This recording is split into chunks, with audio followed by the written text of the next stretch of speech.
ಶ್ರೀ ಹರಿವಾಯುಗುರುಭ್ಯೋ ನಮಃ. ಹರಿ ಓಂ. ಸರ್ವಜ್ಞಾಚಾರ್ಯರ ಪೀಠದಲ್ಲಿ ಪ್ರಸ್ತುತ ವಿರಾಜಮಾನರಾಗಿರುವ ನಮ್ಮ ಗುರುಗಳಾದ ಶ್ರೀ ಸುಬುಧೇಂದ್ರ ತೀರ್ಥ ಶ್ರೀಪಾದಂಗಳವರಲ್ಲಿ ಭಕ್ತಿಪೂರ್ವಕ ನಮಸ್ಕಾರಗಳನ್ನು ಸಲ್ಲಿಸಿ, ಎಲ್ಲರಿಗೂ ತಿಳಿದಂತೆ ನಾಳೆ ದಿವಸ ಪೂಜ್ಯ ಶ್ರೀಪಾದಂಗಳವರ 55ನೇ ವರ್ಧಂತ್ಯುತ್ಸವ. ಪೂಜ್ಯ ಶ್ರೀಪಾದಂಗಳವರ ಪೂರ್ವಾಶ್ರಮದ ಹೆಸರು ರಾಜಾಯಸ್ ಪವಮಾನಾಚಾರ್ಯರು ಎಂಬುದಾಗಿ. ಪವಮಾನಾಚಾರ್ಯರು ರಾಯರ ಪೂರ್ವಾಶ್ರಮ ವಂಶವಾದ ಬೀಗಮುದ್ರಾ ಮನತನದಲ್ಲಿ ರಾಜಾಯಸ್ ಗಿರಿಯಾಚಾರ್ಯರು ಮತ್ತು ಶ್ರೀಮತಿ ಮಂಜುಳಾಬಾಯಿ ಎಂಬ ದಂಪತಿಗಳಲ್ಲಿ ವಿರೋಧಿನಾಮ ಸಂವತ್ಸರದ ಉತ್ತರಾಯಣ ವಸಂತ ಋತು ಚೈತ್ರ ಮಾಸ ಶುಕ್ಲ ಪಕ್ಷದ ಚತುರ್ದಶಿಯಂದು ಉತ್ತರಾ ಫಲ್ಗುಣಿ ನಕ್ಷತ್ರ ಕನ್ಯಾ ರಾಶಿಯಲ್ಲಿ 1971 ಏಪ್ರಿಲ್ 9ರಂದು ಕರ್ನೂಲು ಗ್ರಾಮದಲ್ಲಿ ಜನಿಸಿದರು.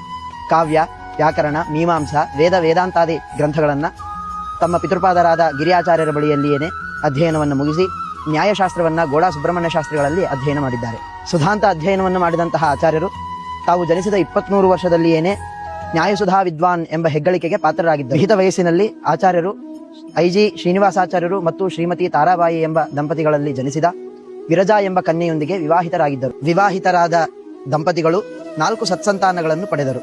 ಮಾನಾಚಾರ್ಯರು ತಮ್ಮ ಪಿತೃಪಾದರೊಂದಿಗೆ ಸೇರಿಕೊಂಡು ವ್ಯಾಸದಾಸ ಸಾಹಿತ್ಯ ಸಮನ್ವಯ ಪೀಠವನ್ನು ಸಂಸ್ಥಾಪಿಸಿ 40,000ಕ್ಕೂ ಅಧಿಕ ಗ್ರಂಥಗಳನ್ನು ಸಂರಕ್ಷಿಸಿದರು. ಆಚಾರ್ಯರು 60ಕ್ಕೂ ಅಧಿಕ ಗ್ರಂಥಗಳನ್ನು ಸಂಶೋಧಿಸಿ ಸ್ವತಃ ಸಂಪಾದನೆ ಮಾಡಿದ್ದಾರೆ. ಪ್ರಥಮ ಬಾರಿಗೆ 25 ವ್ಯಾಖ್ಯಾನಗಳಿಂದ ಕೂಡಿದ ಶ್ರೀಮನ್ ನ್ಯಾಯಸುಧಾ ಗ್ರಂಥದ ಸಂಶೋಧನಾ ಹಾಗೂ ಮುದ್ರಣದಲ್ಲಿ ಇವರು ಭಾಗಿಗಳಾಗಿದ್ದರು.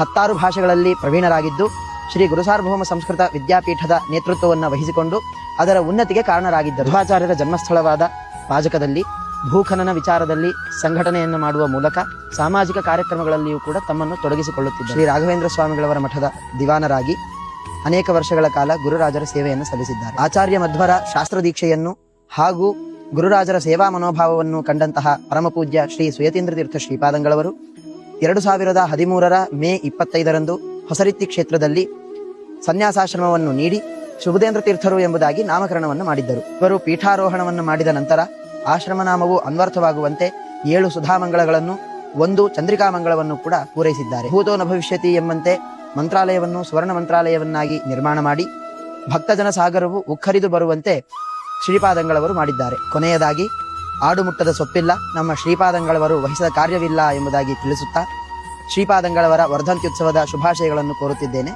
ಶ್ರೀಕೃಷ್ಣಾರ್ಪಣಮಸ್ತು.